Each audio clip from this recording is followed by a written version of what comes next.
I just want them to know that it's all the stories they heard might not be completely the way they think they are. The story may have happened, but the reasons surrounding it, the intention, the result, whatever it is often very different. And not to say I didn't make great mistakes. I've made great mistakes. It's not about just making things louder or softer. It's about weaving them into a fabric of a story that has emotional highs and emotional lows. And, you know, really what I'm trying to do is get people to feel something. I want them to feel something through the sound. I want it to affect them. They're watching the movie, but in my world, I'd like them to not even watch the movie and be able to feel what is happening just from what I'm doing sonically. When you marry it with the picture, then you've got the really ultimate marriage of an experience where you can, you know, leave your current world and live in the world that is being created for you. The closer I can make that happen to feeling like you're there, the better I've done my job.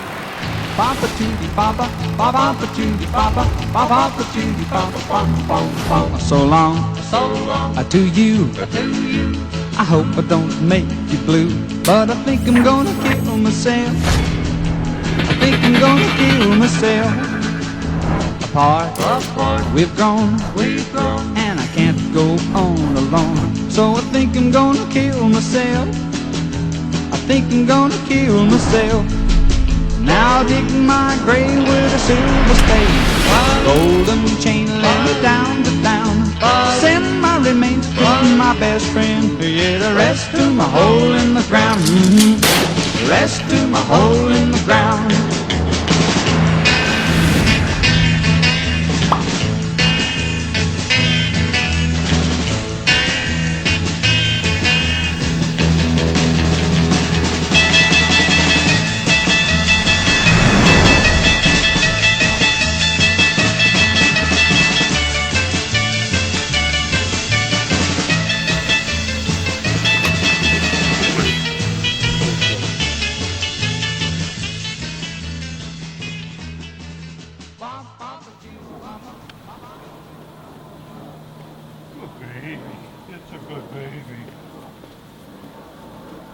Do I need makeup? Who are you and where are we? Well, I'm Dave West, and we're at Balboa RV Park. And this is where I'm looking like I'm going to live out the rest of my life.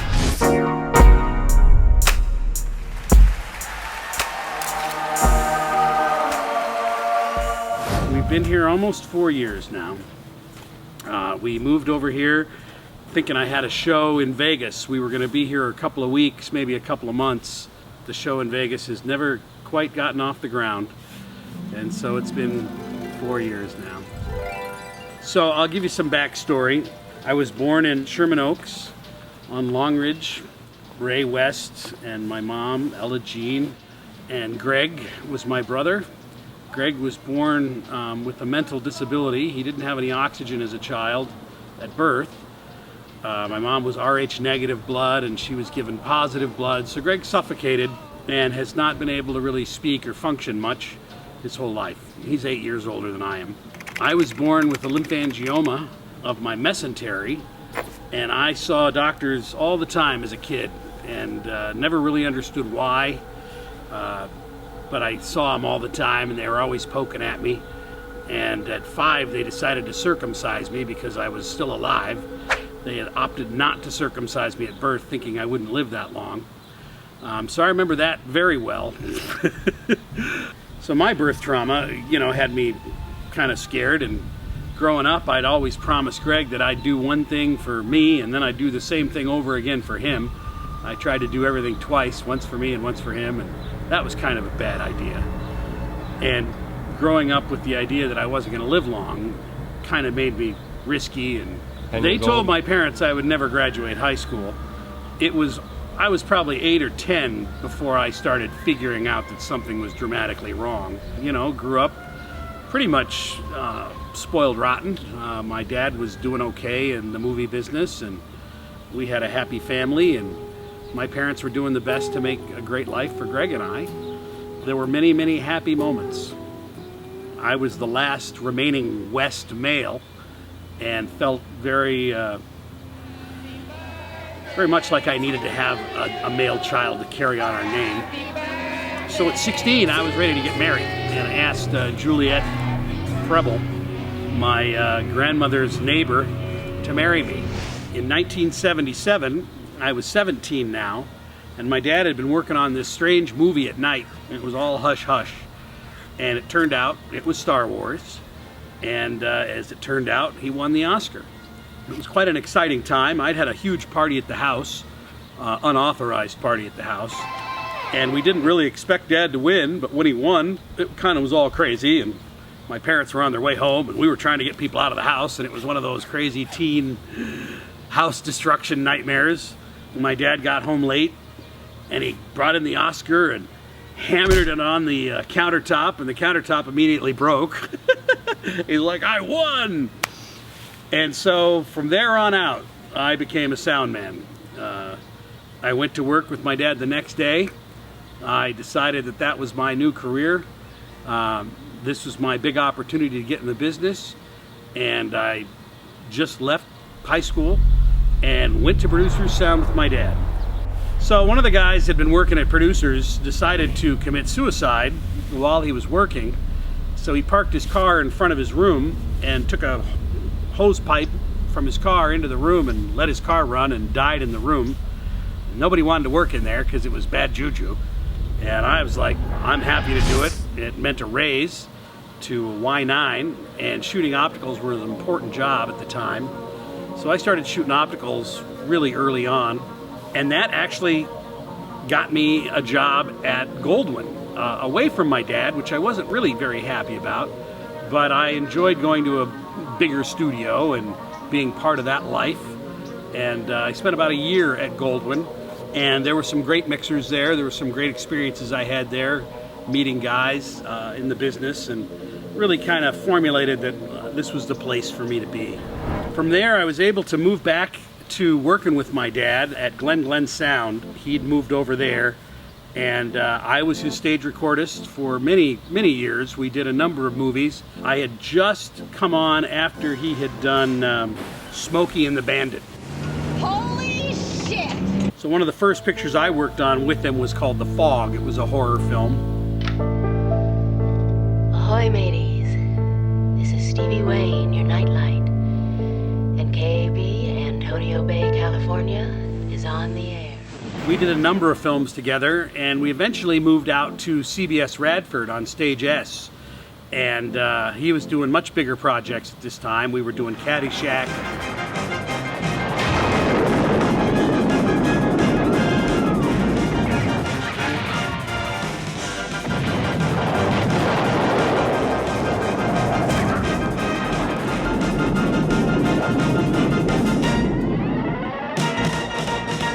We did Urban Cowboy together, and right around that time in the early 80s, Glen had developed a system called PAP, Post Audio Processing, in which we were cutting sound effects and dialogue on tape. Initially, it wasn't quite as perfect as it became. I think I was the 9th or 10th guy that was brought in at Glen to cut sound on tape. We were on 16 tracks at the time. And I spent quite a bit of time perfecting that job. I worked nights in Hollywood. There were 4 or 5 of us in this one facility that had this technology. But at the time, we didn't really have libraries. We were always recording what we needed right away and putting it fresh right on the 24 track or the 16 track. We eventually moved to 24 tracks as those became available.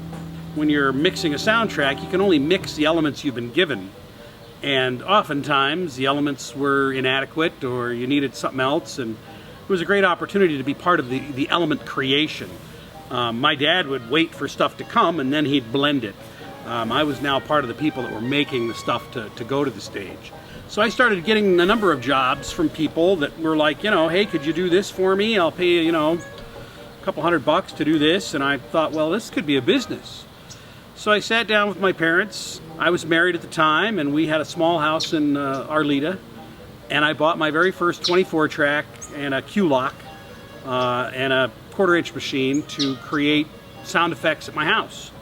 You know, I got pretty good. Sound effects there's lots of different elements to it. There's cutting backgrounds, there's cutting hard effects, there's cutting vehicles. I hadn't done much with dialogue, and I'd done nothing with music at the time. except I'd done some animation music editing. This little business started going pretty good.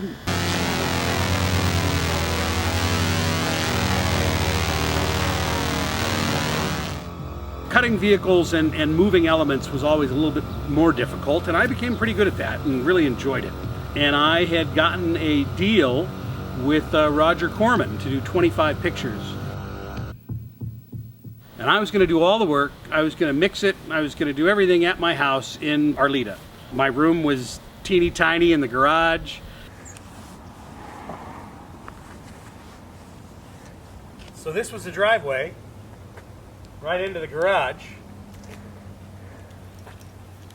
I did a couple of pictures there with the guy named Steve Barnett. He'd come by and I would mix these little Roger Corman movies in my garage, and most of those pictures were horror films, so our garage was constantly filled with screams and gunshots and girls screaming, and I even had the police there a couple of times. I didn't know girls really did this stuff. It's because we're dead. This is heaven.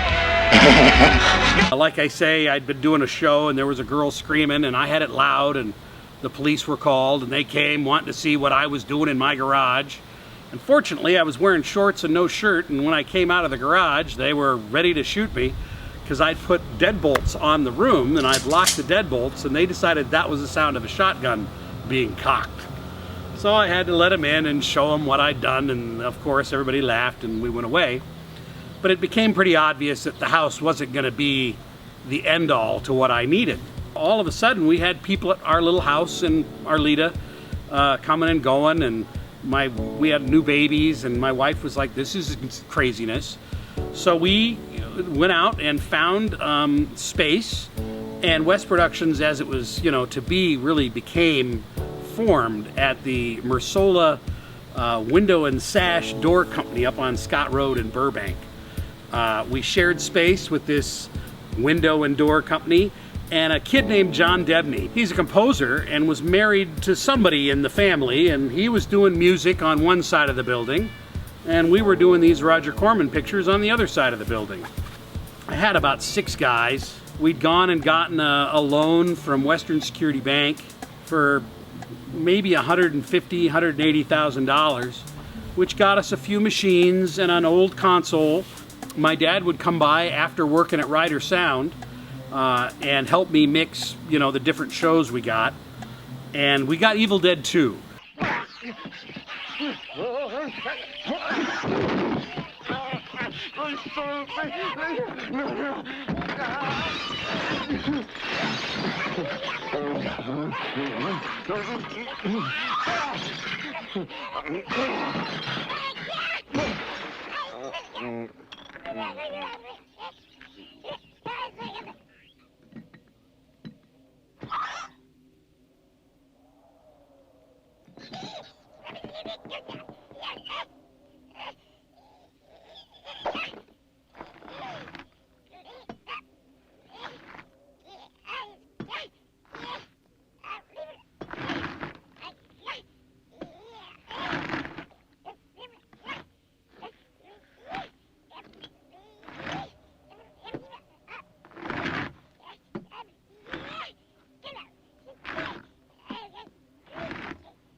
Who's laughing now? Who's laughing now?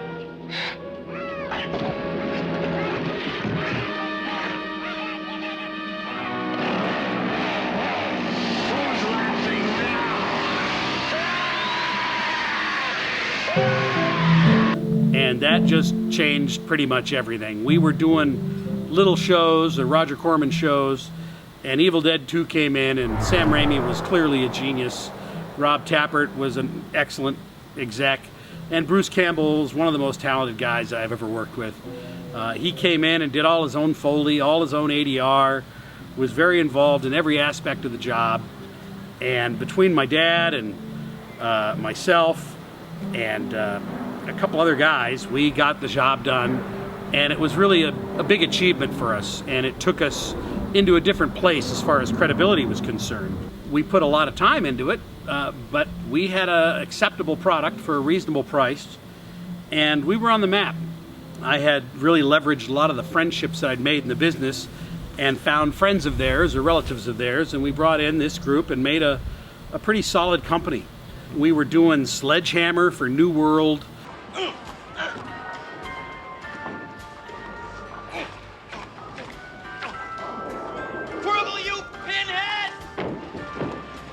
I was doing legwork for New World, and I started to get into Fox projects. I was working for Adam Productions. The biggest thing we got from Fox was the X-Files.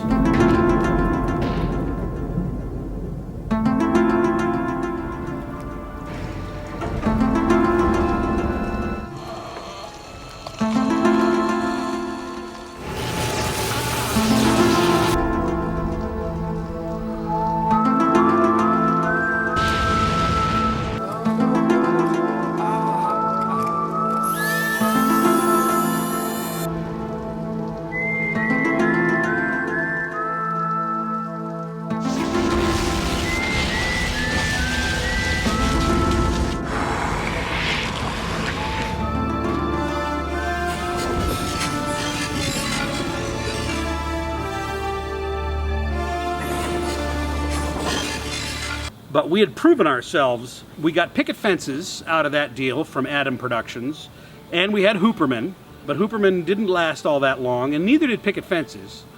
My facility on Scott Road with the Mersola brothers was no longer adequate for this kind of an operation. If we were going to be doing network television, we needed a bigger facility. I needed a better Foley stage. I needed a better ADR stage. I would say late 80s, 88, 89, that we moved to 2921 Olive Boulevard in Burbank and took over the old AME facility. It was 10,500 square feet. We put in initially just one dubbing stage. We had an ADR stage and a Foley stage and a number of editing rooms, and it really gave us the room to grow. Before we got in the X-Files, the show that really, I think, put us on the map was The Wonder Years. That was from New World. He was a guy that I'd known from Fox, and he'd gone to New World, and he had this very difficult half-hour show he needed to have posted. At the time, we were being very innovative. I came up with the idea that we would do the narration with a stereo mic so we could get that in-your-head feel. We recorded at MS in stereo with Daniel Stern and spent many hours perfecting the reverb that I put on it. I had a very, very, very small room that I put on there, and the spread that we were putting on it, and the placement. We moved the narration voiceover on Wonder Years all over the place. We fit it in between lines. We put it at the critical moment. The producers, Neil and Carol Marlins Black, were geniuses, and they really formulated the feel of the show and the craft of the show, and they created the show. Go out.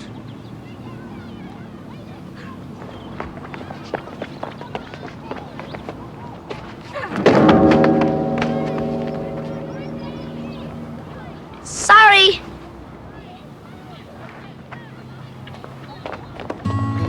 And we had some great adventures making that show what it was.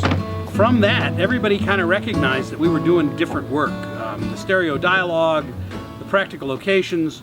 We were nominated many times for an Emmy for Wonder Years, but we never won. We always lost to Cheers, and it was very frustrating as we had such a difficult show with practical locations and shot on Super 16, and we were doing such great work, and Cheers had a laugh man and a set. So it was very bitter. All right, please, come on, let go, come on, all right? You first. All right. On the count of 3. 1, 2, 3. But we were recognized by clients, and clients kept bringing me different work and more work. And West Productions started really kind of booming. We went from around $1.8 million in probably 86 And our numbers started to grow. We went from $1.8 million to 2.5 to 3.2 to 3.8. Each year we had a better revenue stream, and the bank was loving us, and we were buying more equipment, and we were expanding our company. As our company grew, we moved out of the Arleta home, and I moved into a house on Amistoy in Northridge. See, I don't remember what that little thing there and those windows and that fireplace, that wasn't there. So I don't know what they did. That we were there for a while, and that suited us well. Here, girls, say hi. They're the girls. We had a couple more kids, and we moved into a house on Merity in Northridge, up by the Northridge Mall. I bought a Mercedes Benz in 1990. You know, I'd finally gotten to a point where I felt like we were making some real money. It was around this period of time that the union took notice of us and decided it was time for us to become a union signator. We had gotten by in a non-union capacity for a while. We were organized, and suddenly we were a union signator, and everybody was making bigger money. Our costs for the union were substantial, but we were able to pass on those increases to the client, and our business continued to grow. At the height of our success, West Productions was doing 7 hours of primetime television. Okay, let's just... We'd broken the $5 million a year mark. My payroll was running about $125,000 a week as a union company. We had about 100 people, and it seemed like nothing could stop us. Almost, I think we did 7 pilots in a row that sold. And you know, to do one pilot and have it sell is pretty amazing. We had the right touch. We were with the right people, and West Productions was a force to be reckoned with. Out of this, we won our first editing Emmy on X-Files. So we got our first award, a Golden Reel Award, a Golden Squealer Award, I called them, for Sledgehammer. I also had gotten a Golden Reel Award while I was working with Sam Horda. Before I started my company, I'd moved to Sam Horda's and brought this tape technology to his facility. Worked there mixing and editing shows for him in the early 80s. And it really changed his world as he was on film, and it was very hard to do Hill Street on film because there were so many elements, and film was expensive and time consuming. 24-track tape really made that kind of a show very easy. I could lay in 3 or 4 backgrounds and phone rings and all the different elements for each scene that were needed very quickly. Captain. Norman? Norman, I'm wondering what you're doing here. I mean, what good do you think you can do? Look, I'm going over and over in my head, Captain. I'm not getting an honest count from this IED guy. Can't we get something going up here, some sort of shadow investigation? That is so far out of policy. In each scene in Hill Street, you needed a police dispatcher, you needed a walk and talk, you needed some walla, you needed an office background. There were many backgrounds and there were many scenes, so there was lots and lots of density. And film is not really good at density unless you've got a lot of time and a lot of money. 24-track was magic for that, as is Pro Tools now. So our first award was for Hill Street, a Golden Reel Award. Then our editors won for editing on X-Files. And at this point, I was really steamed that we had not been recognized for mixing. You know, to win an editing Emmy, somebody had to mix it. And you really can't win for editing unless the mixing was done right. But the real story is that all of these companies, the crew at each company is expected to vote on their projects. My competition was Glen Sound, and they had, 100 editors. So their 100 people would vote every year for their shows, and we would lose, like with Cheers. We lost and lost and lost and lost.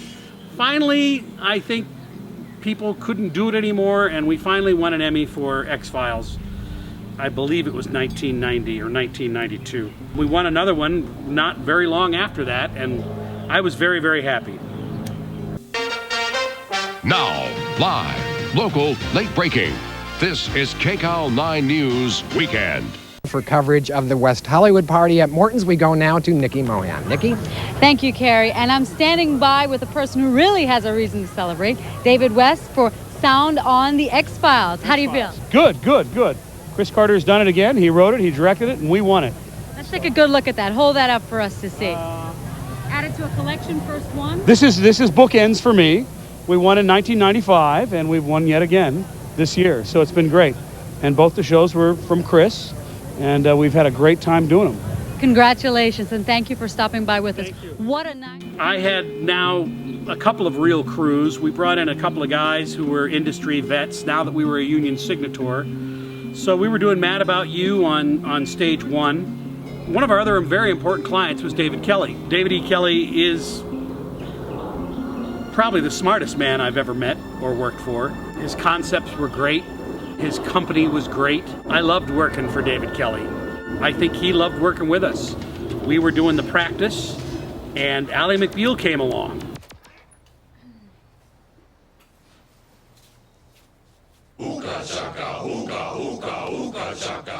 All right, come on out. I'm not afraid, just come right on out. If John Cage can drink tea with his dead aunt, I can certainly dance with you. Get your little cherubic ass out here. He could write scripts like no one else. They're magical. All right, Mr. Huggy, you want to dance? Let's go. I can't stop this feeling deep inside of me. Boy, you just don't realize what you do to me. No. And I could not do all these shows. So we split a team up, one of my best guys, Nello Torre, and we built him a stage next door. We picked up another 5,000 square feet, and we built our David Kelly room. Had a lot of guys working for me. I brought Dave Rawlinson in. He was the post-production supervisor at Landsberg, and I brought him over to run my company. I gave him the presidency, and I would mix and do sound design. I'd also moved at this point to Solvang. I'd bought a small ranch up in San Ynez and was commuting 5 hours a day to my job. It was 135 miles each way, but I now had 5 kids, and I wanted them to grow up with the idea that, you know, there was country and we had every animal we could find. I had ducks and horses and goats and didn't have any pigs. And did you have the boy that you wanted? I finally got my boy. Cody was number 4, and Sierra was number 5. Juliet at this point was done with having children. I could have kept having kids, but she was completely spent with that. And I was away quite a bit. My drive and my job kept me away from home for many, many hours. And the money was great. We were now doing over $5 million a year. I was taking home over $500,000 a year, and the business was paying for everything. During this period, my brother-in-law had always brought to me these somewhat shady deals, and I was not comfortable with that. I really felt like we should be doing our job for a fair price, and that should be enough. And I got particularly disturbed with my account as my brother-in-law and his producer kept wanting, you know, $500 a show, $1,000 a show for this and that. And I finally said, you know, I'll give you $1,000 off the show.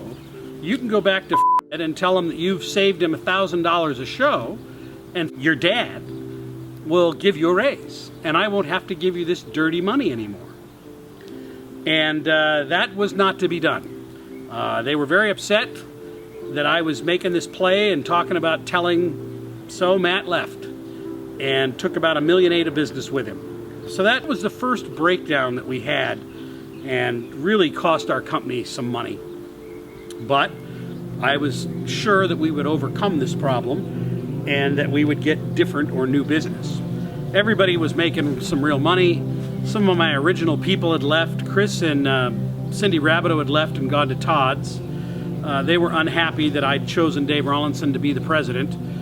They felt like they should be the president, vice president team. So a lot of my original guys had started to fall away, and I ended up with more industry vets or pros, far fewer guys that we trained. I trained about 250 people and got them in the union at our company, and now we were left down with, you know, more of the bigger heavy hitters who already had union experience. We were doing bigger shows, Again, we'd had great success, and I'd been making quite a bit of money. At this point, I was driving a 97 Porsche Targa. I had my Mercedes still, I had a BMW, I had a Range Rover. I had a variety of cars that I would drive back and forth to work to try and spread the mileage out. Things started to have a little bit of difficulty. There was some problems at home with me not being there. That's weird. Okay. I guess I'll see you tomorrow. Okay. Bye.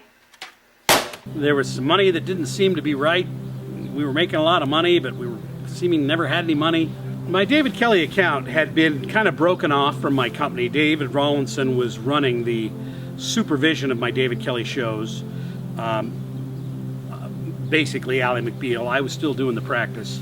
And Nello Torre, that whole crew was the David Kelly crew. And we were going to break them off and send them down to Manhattan Beach and build a facility there. Dave Rawlinson and Craig Hunter were going to run it, and it was going to be a West Productions satellite job. Dave and Craig very much wanted a piece of the business, and we decided that, you know, that would be fair. We'd do a third, a third, and a third. And everything seemed great until it all came to putting up the money to build the facility. Dave and Craig felt like I should put that money up, and they should reap the rewards. I see both sides of the argument. I think at that point they knew that they had David Kelly in their bag, and that if I didn't go along with them, they were just going to take it away from me, which is what they did. They were unwilling to fund any of the costs for putting in the studio at David Kelly's, which was going to be around $1 million, and they wanted me to pay it, and then we just all split the money, which I felt was unfair. And I still think it was unfair. And when Dave and Craig left, it was a real jolt in our company. Dave and Craig had been my trusted friends and allies for many years. I think I enhanced both of their careers. They left. I actually had nightmares every night for at least a year over that friendship dissolving. I took it very, very badly. I really felt like Craig had been my best friend for many years. I'd known Craig longer than I'd known Dave. And I love the guys. I still love the guys. It was my first divorce because I really cared about these guys, and the fact that they left me was very hard to deal with. I think that everybody kind of had an inkling of what was going on in my home life because it seemed like everybody knew I was getting divorced but me. 2002, on my birthday, I was served with my divorce papers at work. I have a whole new attitude about food. What's that? It's not good. Now that I've got this cancer, I feel like I'm wasting the food on me. It makes me feel weird to eat because I'm not gonna live. So I feel guilty about eating. Not a very good feeling.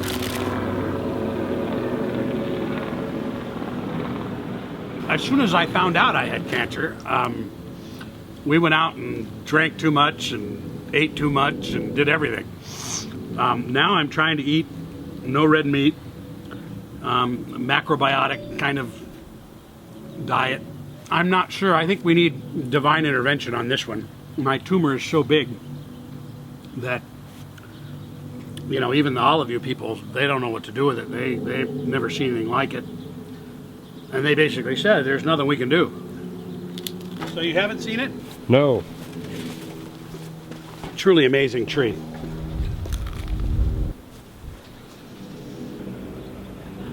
It's very amazing. I'm not sure I want to go in and have dangerous, invasive surgery to get a year. Because I'm not sure there's real promise of a year. And it would take me probably 5 or 6 months to recover from the surgery. I've had the tumor my whole life, so I'm used to being uncomfortable. But this seemed like a new kind of uncomfortable. And sure enough, they did a CAT scan and said, well, the tumor that you were born with, the lymphangioma, has died away. And it's now become a liposarcoma. That it's a cancer that hijacks other tumors, or whatever it wants. And it's a bad, nasty-ass tumor.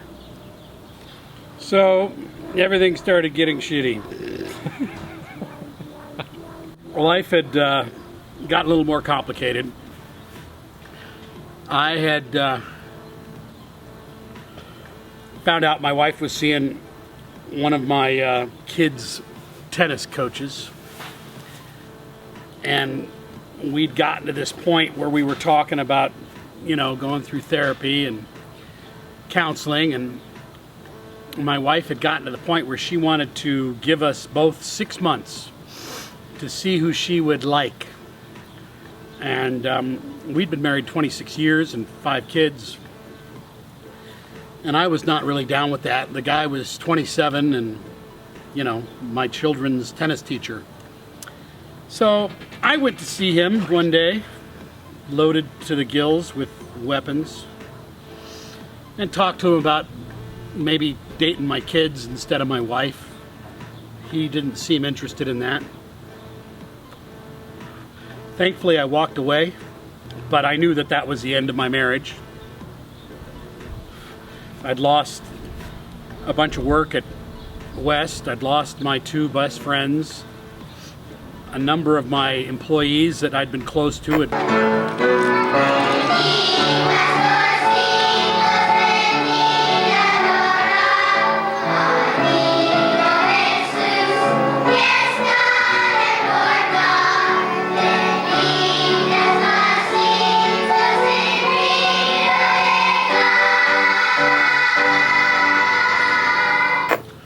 So the business was in real trouble at that point.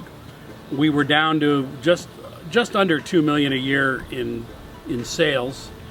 I had too much facility to really keep that alive. I got rid of my one 5,000 square foot building next door, and we'd kind of hunkered down into our main facility. But there were a lot of days where the phone didn't ring, and a lot of days where we sat there looking at each other going, what's going on? You know, my phone had rang and we'd gotten jobs my whole career. And suddenly everything was at a stopping point. I still had some loyal clients and we still did some great work, but there wasn't enough. At this point, my assistant, Patricia T, had caught my eye and had been incredibly supportive through this whole divorce thing. We had been great friends, and I think there was some tension between us, and she seemed like the proper set of arms to fall into, and I did.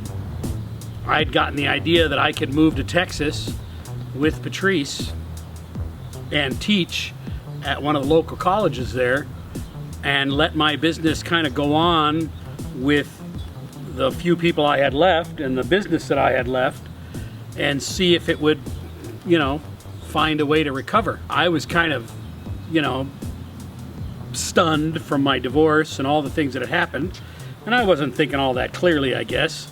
And I went and told my friends at the bank that I thought I'd be, you know, moving to Texas. Well, the next day at noon, they showed up with 38 trucks and loaded my entire facility into their trucks. I forget how many people they had, but it was unbelievable. Within the course of a few hours, my building that had had about $4 million in gear was emptied to the bone. There was nothing left. And there was no business to go to. There was nothing to do. And what year was this then? It was 2002. So early 2000s, okay. I was working with Michael Ovitz, whose brother ran CAA, and we were doing a show called Do Over with him. And he had a new pilot that we were going to do, and it was going to be a $10,000 or $20,000 weekend that we were going to go in and work on this project with. I showed up at the gate, and there were police there, specifically stationed to make sure I could not get in. And I saw another friend of mine, an old mixer I knew, driving in, and I waved at him, and he waved back and said, "Dave, I've taken your job." It was pretty sad. So at that point, I became incredibly depressed. It was right after the divorce, right after, you know, all this had gone on. Patrice had decided that we shouldn't move to Texas It was too soon and too big a change, and so the money that we'd put up on the house there kind of fell away, and we kind of moved into a different house in Glendale, and it was, in some cases, it was the best time of my life. I was madly in love with a very different girl who really got me going. I was excited by her and everything about her. I think she was a little less excited than I was. I had 5 kids, she had 2 kids, our kids didn't get along, and we ended up with this on-again, off-again relationship that finally fell apart. Shit's hit the fan everywhere. I'm getting divorced. I'm no longer, you know, making any real money. My job at Tadeo blew up in my face. I was pretty much the house mom for Patrice and her kids. I was taking her kids to school, and I was really enjoying very much being part of a family and watching the kids grow. And I spent a few months doing that, and Patrice didn't particularly care for that much. She wanted me to be working. She had a great job, but she was working a lot and felt like I wasn't helpful enough, I guess, so that relationship fell apart. And at that point I decided I was done.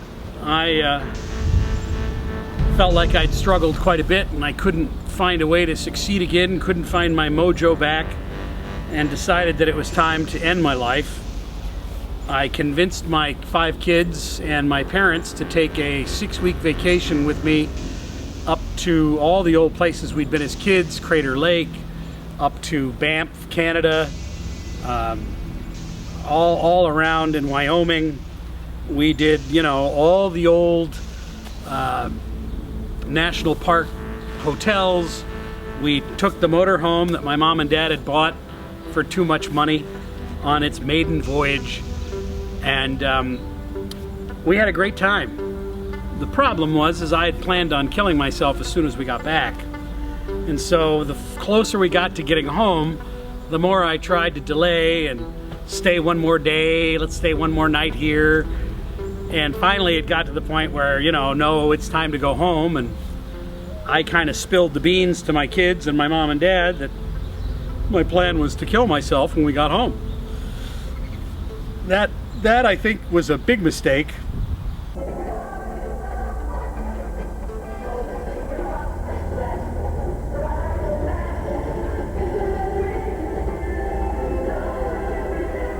Hi there, baby. How are you? Oh! I don't know how I could have done it different because it was what I really felt. I think it inflicted some real damage on my kids, and I think I hurt some people. How old were the kids at this point? And were they all there? Yeah, anywhere from 8 to 16 or 17 at the time. My daughter Blaze took this news very poorly, and we haven't spoke really since. I've seen her a couple of times here and there, and you know, we've nodded and said hello, but she got married and had kids, and I didn't know and never met the children, and she's very bitter about the mistakes I made, and I'm sorry for that. I wanted very much for her to be born. My kids were very, very important to me, still are, and it's been one of my biggest pains that my very first daughter has such hatred for me. And again, I don't think I handled everything right, but in the moment and at the time, I don't know how else I could have handled it other than worse.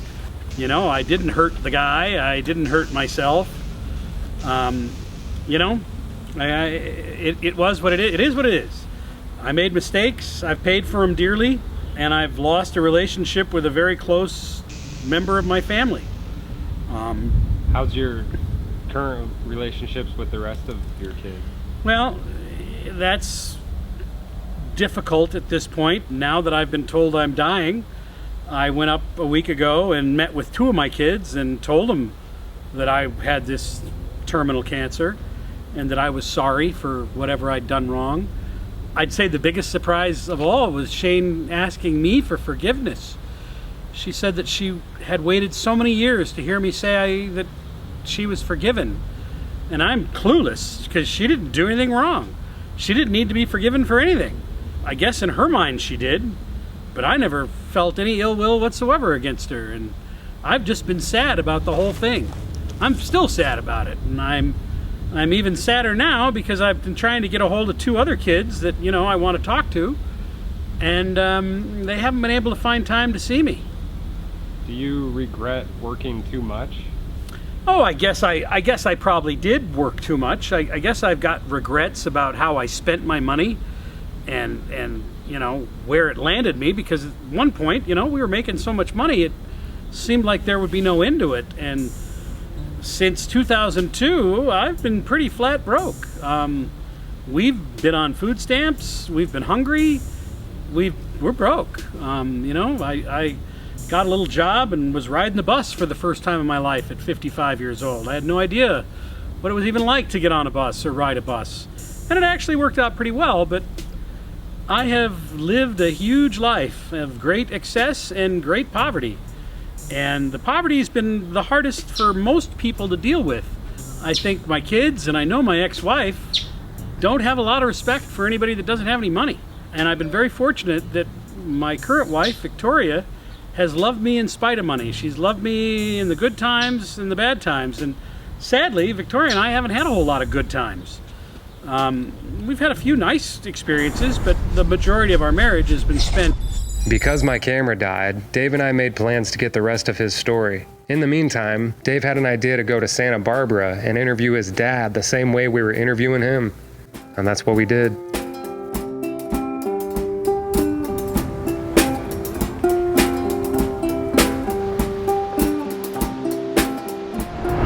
It was fine.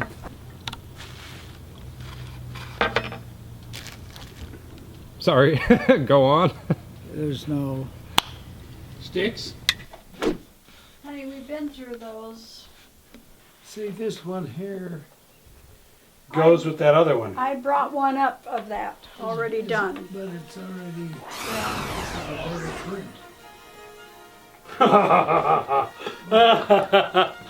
That's a better print. The movies were pretty simple.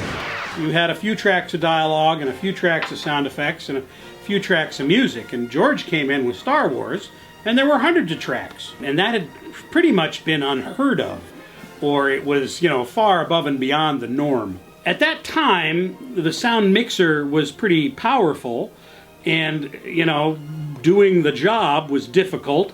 Did you have reverse then? Did I have what? Reverse. Yeah, oh yeah, we have. There was a period in time where you could only go forward on a movie. Yeah. If you stopped, the recording was done and you had to start over. And it was mid-60s or mid-70s where they came up with update recording, where you could actually stop and go back and jump in, and you would start recording again. He knew what he wanted, and he knew how to get people to do what he wanted. Rather than hollering and badgering them, he just quietly would let his desires be known.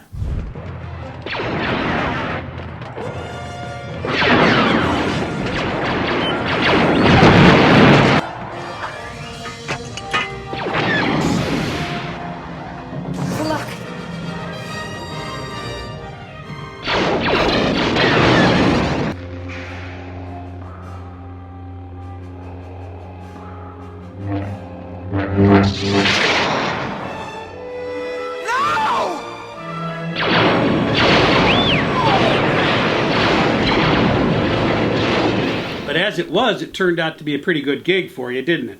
Yes. I remember my first check, $14,000, which I had never... Half of it went to taxes. I was working with Don Minkler, and he'd ask me for water about 10 o'clock, and I would have to fill a styrofoam cup with Smirnoff Blue vodka, no ice, and bring him water. And at the time, most of the mixers carried guns. And so, you know, you'd go down to the stage and everybody'd have their guns sitting next to them, you know, because they didn't want to wear it all day. But it was quite a rough and tumble town then. How do you feel?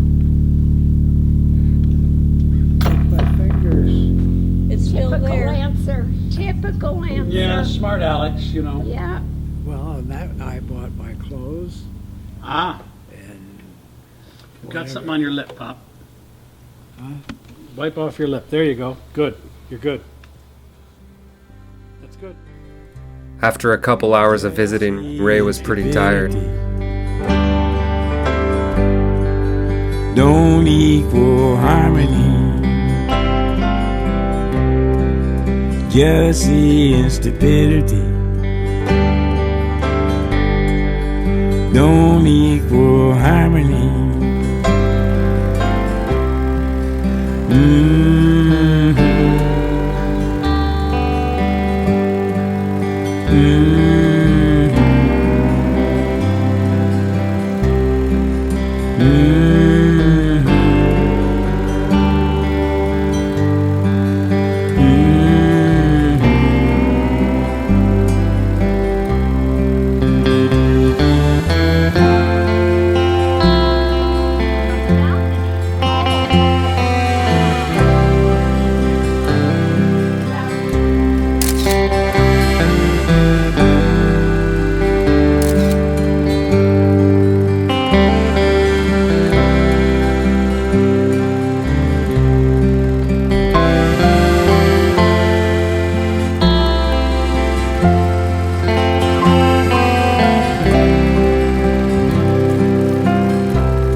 Oops.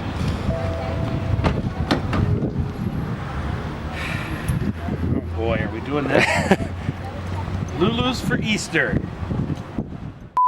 Are you rolling now? We're rolling. All right, so we're picking up our story. It's Easter Day. So we're talking about the end of West Productions. I left West and went to Sound Deluxe. We were there for about a year, and that ended up poorly. They were really interested in my contact list and my clients, more so than my skill or my ability to stay there. So that job kind of came and went. We did a couple of nice shows at CBS, but that really fell apart.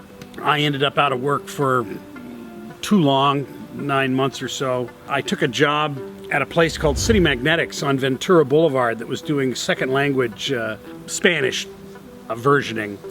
And I had to fly back to New York to meet with the owner, and they really were a big tape duplication company. And I got in there, and the guys really didn't like me, and I don't know, I was there maybe a week and a half, and I got up at lunch and said, I'm going to lunch and I'm never coming back. And while I went to lunch, I called Clancy Troutman. Hey, has anybody seen Dave? I gotta check all this paperwork. Ah, Jesus! And I started working, I believe, that day for Clancy. I had an internship and eventually got a job at Digital Dreams Sound Studio. I told Clancy I'll never be late because I live next door.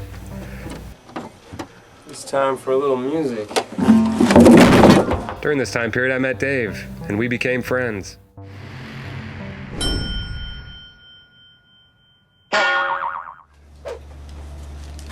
Hey, get back to work! And that was a good 10 years that I was with Clancy. So we had a pretty good run at Clancy's. I did quite a few movies there. We didn't have a really big facility. There was only a few of us. And that business worked pretty good for 6 or 7 years. It got to the point where we weren't working nearly as much as we'd hoped. In some cases, I think we're working maybe 6 months out of the year. You know, 2 weeks on, 2 weeks off.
And so reluctantly, I took a job. I was offered a job at a place called Sonic Pool down in Hollywood, and they wanted my expertise and my access to feature clients. I was the oldest guy in the building. In fact, my moniker there was the dinosaur. Get the dinosaur. Pro Tools kind of came into its own probably, from 2000 on. Before that, it was kind of clunky. It's still kind of clunky, but they resolved most of the issues, and by the time they got to Pro Tools 8, 9, and 10, they had a lot of the issues worked out. And you can now operate and mix and edit the system with just a keyboard. It's very cumbersome, I think, and it's very ergonomically counterintuitive. When you're working with a console, you reach up and you can make it louder, you reach over and you can EQ it, you reach over there and you can pan it. Doing all that on a keyboard with hotkeys is infinitely more difficult.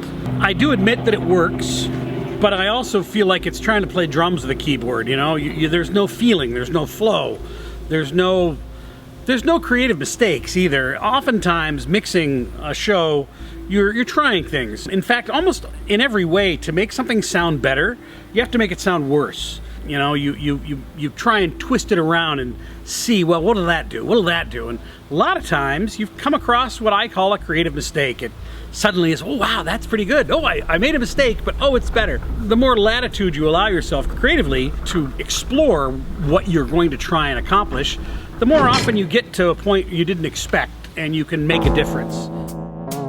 Victoria and I are very happy. She's been a real wonderful person to me, and she's helping me through this illness in a way that I'm not sure any other girl that I've ever known would. It's hard to say what people do in times and in different circumstances, but I think at this point I'm with the right person at the right time in my life, and I hope that she feels the same way. Truly, I think because of my tumor that I was born with, my parents gave me a lot of flexibility, a lot of leeway. Greg being retarded, I was the only son that could talk, and I was certainly spoiled rotten. And in a lot of cases, Greg was too. And our lives were shaped by the fact that life was precious and short. I knew that, things could happen that would change your life, like what happened to Greg. So I've been a little bit extreme my whole life in everything I've done. These DNA pairings, you've got these wonderful women and these crazy, crazy men who are, either crazy or genius, not really quite sure which, and it gets refined. And I see it in my children. I see Summer very much like me. I see a lot of the things that my kids do very much West-like. But I also see them tempered by my ex-wife Juliet's DNA. I think my DNA's got some boogers in it, and I think Juliet's DNA's got some boogers in it. But I think the overall blend of the good stuff turned out really well. I've got some very intelligent, very good-looking kids who have got a little bit of a risk or a flair for danger, so to speak. But I think that's been a good blend. I think we consciously kind of find a mate that complements us, and I think we consciously try to create offspring that are going to be the best of each of us. And I think I've done that. I'm not sure that my kids know that yet, and I'm not sure if they ever will, and I'm not sure if my grandkids will ever know that yet. A lot of what I'm doing here is for them. I don't know my grandkids. I may never know my grandkids. And I wish I knew my grandpa more. My mom used to talk about my grandpa a lot and what he did and how wonderful a man he was, and he could, build cabins and do anything. And, I wanted to know more about him, and I don't. And I want my grandkids to know that I existed and I lived and I dreamed and I hoped for them. And truly, their mom, Blaze, my first child, I literally willed it out of this earth that she was born. I wasn't supposed to have babies. I wasn't supposed to live that long. I wasn't supposed to marry Juliet. I made sure she married me. I dogged her. I begged her. I bought a house. I did whatever she needed for me to marry her, and pretty much whatever she needed for that baby. And Blaze was literally wanted as much as any child has ever been wanted. And I love her madly. I think I spoiled her rotten. I think that might be not a good thing. I can remember taking her to Toys R Us and saying, you can have anything you want. You know, this is your birthday present or whatever it is. You can get anything you want. And that really was very disturbing for her. She couldn't figure out what she wanted, and it was an interesting experiment in how people operate. And it didn't work out as well as I'd hoped. I forget what we got her, but I remember her having great trepidation about picking the right thing and whether it was too expensive or not. And, you know, at the time, money didn't mean anything to us. We were pretty well off, and money just, it happened, and we had it, and it was okay. It certainly sucks now not having it. I wish I appreciated it more when I did have it, but we just spent it. I've had a few conversations with my kids, and I think we have a difficult time communicating real feelings with people. I think we have a difficult time believing real feelings from people. I think people always are looking and believing that things are guarded or self-serving, and I just want them to know that it's all the stories they heard might not be completely the way they think they are. The story may have happened, but the reasons surrounding it, the intention, the result, whatever it is often very different. And not to say I didn't make great mistakes. I've made great mistakes. I've made great foibles. Not all my ideas panned out very well, but they were ideas. And one of the things that I did do is I acted. I was unafraid to act on an idea, and in some cases that was great. It got me West Productions, it got me a lot of money, got me a lot of kids, got me a nice house. In other cases I acted and it caused me a lot of pain. You know, you see a cute girl walking by and you give her some attention, and next thing you know, you're divorced. Or your wife's hanging out with some other guy. You know, you don't have the life experience of many disappointments behind you to recognize that this isn't all your life. It's not everything, and I hope you guys can heal from it. Shane talked about daddy issues, and you know, I'm sad that they have those. I know that they were all super wanted. I wanted all my kids badly, and I want the best for them, and I hope the best for them, and I hope that some of what they saw they can learn from and try and avoid, and some of what they saw they can learn from and try and emulate. I know they've asked me a lot of times why I didn't, you know, just start my company again, and there was nothing to start. There was no opportunity, and there was no team, and there was no drive in some cases. You know, when you've succeeded without failure, it's easy. But when you've failed, it's difficult to have the confidence to start over again for fear of failing again. But over the last year, it's kind of been a maze of feeling poorly and looking for work and finding out I'm supposed to die. I think we'll probably end up here through the end of this process. I don't know what's going to change. I regret the fact that my family has fallen apart. I'm pleased that I have a new family, and it's good. But I have regrets about the family that did have such trouble, and I wish nothing but the best for my kids. I see the pain it's caused them. I see the disconnect that's occurred, and there's not a lot to do to fix it. And certainly as I approach what might be the end of my life, this is an attempt to fix some of it. We're going to the Canoe House restaurant at the Monolani.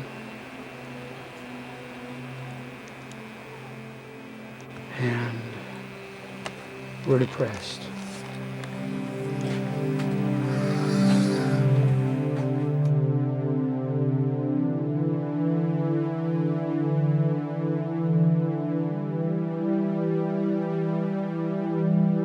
Hopefully some of you will see this and get a little bit of a different understanding about who your dad was, or who your grandpa was, and why. 45 to 49, coming up in Danielle. I don't know if the fire extinguisher will be able to take care of it. Sir, what was the time delay? Went all the way up Oak to east to West Bridgewater. 45J. Do you have any ETA on the fire department? Can you tell them to step it up? 5 en route. Station J, contact BCI as well. I'm responding. You might want to start detective. JJ, BCI is en route.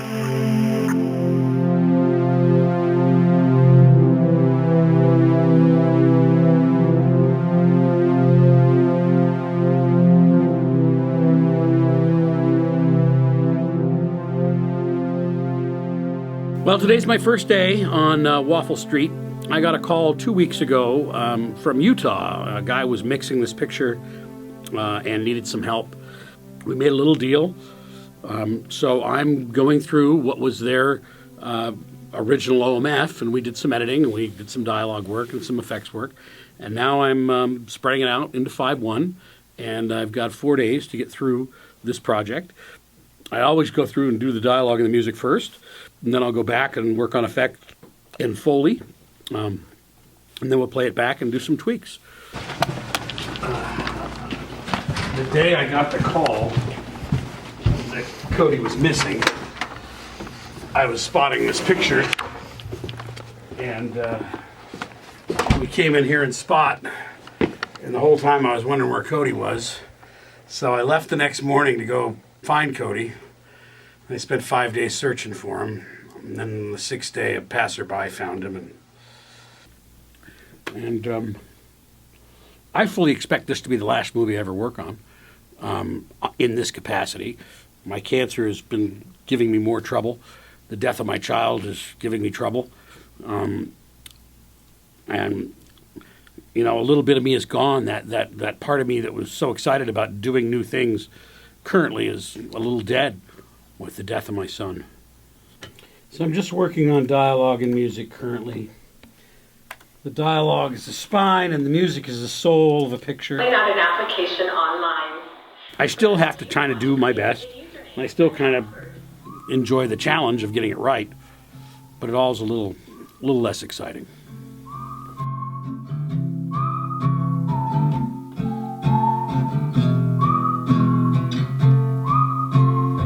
My name is Jim Adams. I'm looking for new employment. Do you have any job openings?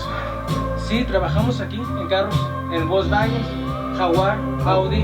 Audi, yes. Audi. Oh yes, I actually have an Audi. I'd love to learn more about it and work on. Here's my resume. I'm a bit overqualified, I know, but I'm really willing to learn a new trade. This is come down some. They did everything they could do to make it sound like he didn't have a father. The very first night, I was never mentioned. There was no father. There was no pictures of the father. There was nothing. It was all about Juliet and the kids. The next day, the priest knew me, and I sat in the front row, and he had to fucking, you know, say, "Hey, Dave." But it's horrible. I'll probably never speak to my children again. Certainly won't speak to my ex-wife again. Fought me over the body. Said I hadn't been there enough to deserve any of his ashes.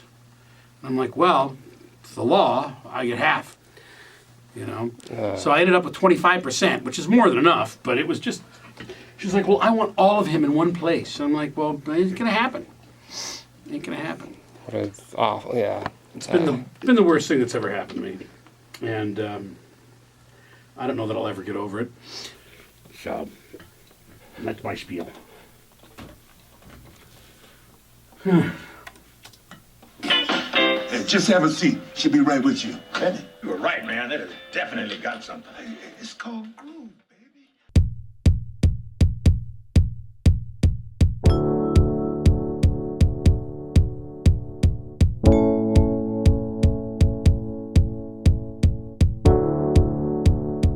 I was trying to do some work somewhere, at Wildwoods, and they called me and they're like, you know, we did your tumor thing and it's liposarcoma and you're a goner. And I was sitting there and I cried. They fired me that moment. I was doing the show for Yahoo, whatever it was. And ever since then, I haven't been able to work. But they've been doing all these tests, and like I say, I get a CAT scan every 4 months, and they're thousands of dollars. So county is kind of like going to a factory, because you know it's 4 hours. You know, you get there and you wait a couple hours. They put you in a room, you wait an hour, and then somebody comes in for 10 minutes, and then they say wait in the office for an hour. So every time I go, there's a lot of waiting. Living in this makes everything harder. You can't go to your room, you know, and be alone. We started here at $500 a month. It's $900 a month now, and I've got to sign a new contract this month, and I don't know what it'll go up to. I told this judge, I'm like, you know, I have nothing. I don't have my kids. I don't have my wife. My dad's dead. My boy's dead. You know, I can't work. You know, are you depressed? Yeah. A composer friend of mine was on, and I went to the stage, and this guy took a picture from Arizona oh, Dave West is on the stage. The fucking IRS was there in a week. Holy shit. In 1 week, they were at Dave and Craig's. They're like, oh, Dave West was here. And then they came here. And Steve's like, you know, the IRS was here. And Steve looked him in the eye and goes, you know, of all the people in the park you're going to get money from, Dave West is the last guy. He's got nothing. He's living in my trailer, and what he's got is outside of it. It's been hard. It's been super hard. You got no privacy here. Everybody's into your business. The judge asked me, he goes, what do you do? Well, I get up and I water the grass. I get on Facebook. I got a game I play. You know, I said, I don't do much. But this little game, you got bases. You can attack people. You build things and you blow them up. You can take them away. I'm 14th in the world. I'm Van Nuys. And I have 42 billion points. Blaze is in her 30s. She's got 4 kids. I've never met them. I saw 2 of them at the funeral, at Cody's funeral. People would call me and go, what was going on? Because there was me on one side of the church, and then there was everyone else on the other side of the church. And they're like, what's going on? And so some people sat on my side. Patrice came, a few people came that I knew. And there was this huge pile of cards and money. And I walked over to the table, and this woman ran over and grabbed it and ran like I was going to take it. And all I could do was cry. I mean, there was nothing in my mind about taking money or anything else. My kid was dead. You know, I stood there in the street, you know, trying to get to his body, and they held me back. And I'm glad they did. And so they blame me for this, I guess. That's the only thing I can think of. The only girl that's talked to me is Summer, and she calls me Dave. She said, happy birthday, Dave. That's the first I heard from her, and that was this year. I'll never know my grandchildren. What I will know of my kids, I don't know. I had to drop my old mom 3 blocks away for her to walk to talk to them. It was fucking crazy. And we're out there searching for Cody, and they're all piled in this little car, you know, there's like 6 of them in the car, and they're all crying and bawling. I'm driving around my mom and dad's SUV alone, and we're all searching the same area, and I'm like, anybody want? No. Cody's dead in the wash, and I was the first one there. Juliet gets there, she won't even look at me, she won't even come near me.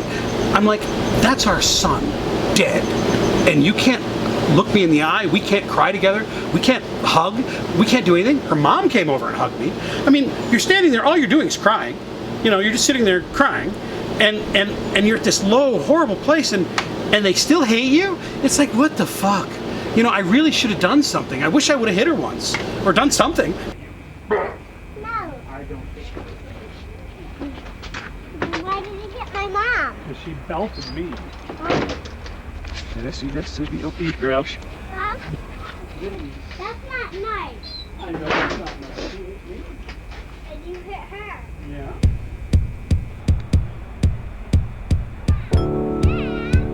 I didn't do any of the stuff. You know, it's like, I really should have. And it's just like, man, what in the world did I do? Never hit the kids. I feel like too. I feel like they all need spankings. I feel like they treat strangers better than they treat me. I mean, if somebody fell on the street, they'd stop and pick them up. If I fell, they'd all laugh and run me over. It's so weird. It's really sad, and it's not healthy. I'm kind of over it. I'm trying to be done with the hatred, because hatred just poisons your own heart. As Dave went rambling on about negative shit, I was thinking to myself, this project is probably over. Because realistically, who would want to watch this? It's so sad. Stuck in the trailer park, severe cancer, family hates him. But there's a little more to this story.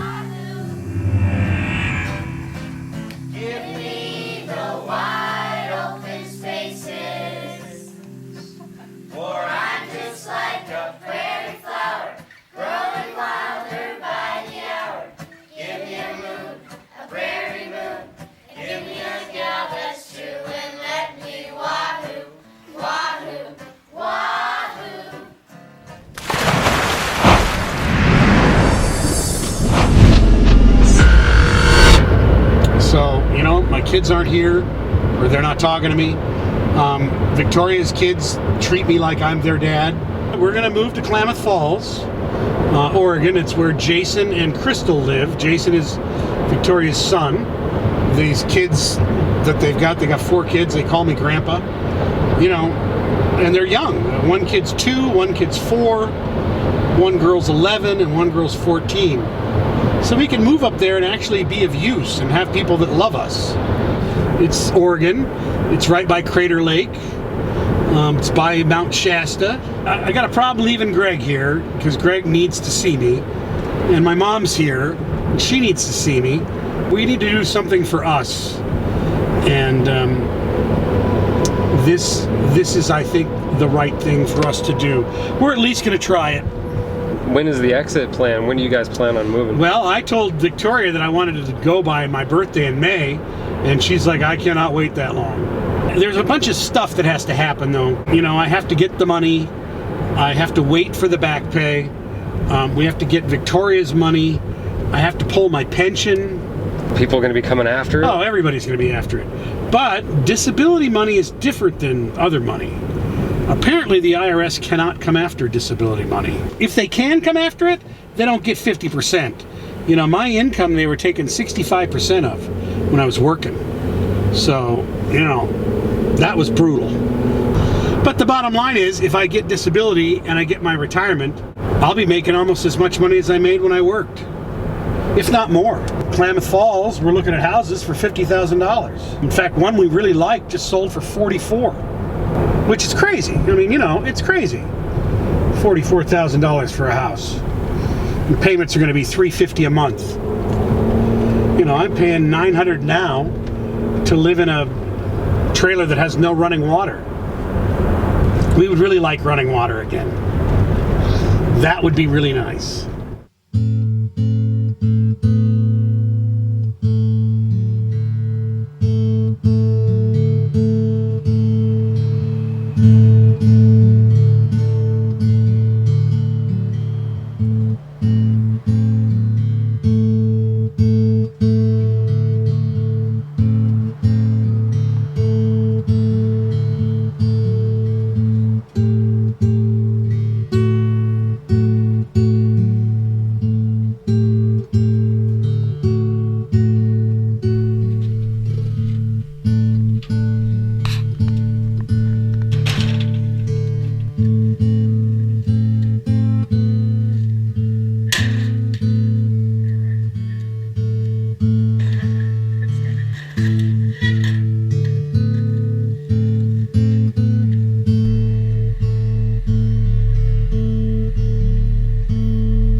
So we got our bunch of crap and we're getting ready to go to Corcoran to get some more crap, and then we're on to Oregon, to Klamath Falls. Well, what are we doing today? This is pretty significant. We're moving out. Well, we're moving a lot of my stuff out. We've given notice and we're leaving at the end of May. But it's going to take a couple trips.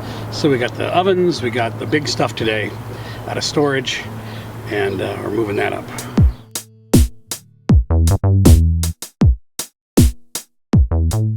We bought a home that's cheap and screwed up, and we're moving to Klamath Falls, and we're going to fix up the house, and we're going to live next to our 4 grandkids. So, all right, off we go into the wild blue yonder.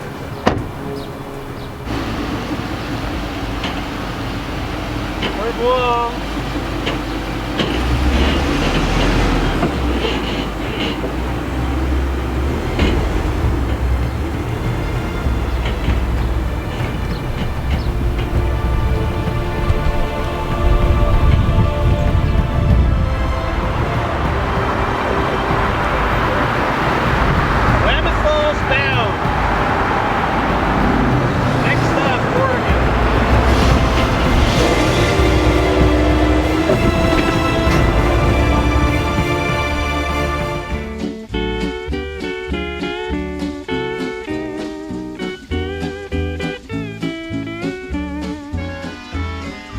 Melikilikimaka is a thing to say on a bright Hawaiian Christmas day. That's the island greeting that we send to you from the land where palm trees sway. Here we know that Christmas will be green and bright, the sun to shine by day and all the stars at night. Melikilikimaka is a wise way to say Merry Christmas to you. Melikilikimaka is the thing to say on a bright Hawaiian Christmas day. That's the island greeting that we send to you from the land where palm trees sway. Here we know that Christmas will be green and bright, the sun to shine by day and all the stars at night. Melikilikimaka is Hawaii's way to say Merry Christmas to you.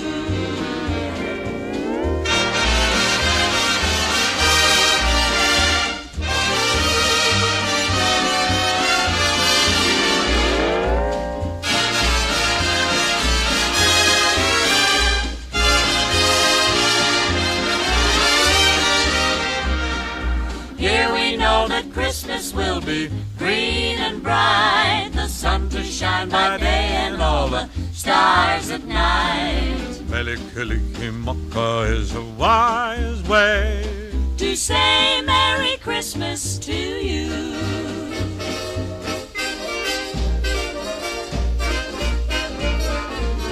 Melikilikimaka is the thing to say on a bright Hawaiian Christmas day. That's the island greeting that we send to you from the land where palm trees sway. Here we know that Christmas will be green and bright, the sun to shine by day and all the stars at night. Melikilikimaka is a wise way to say Merry Christmas. A very Merry Christmas. A very, very Merry, Merry Christmas to you.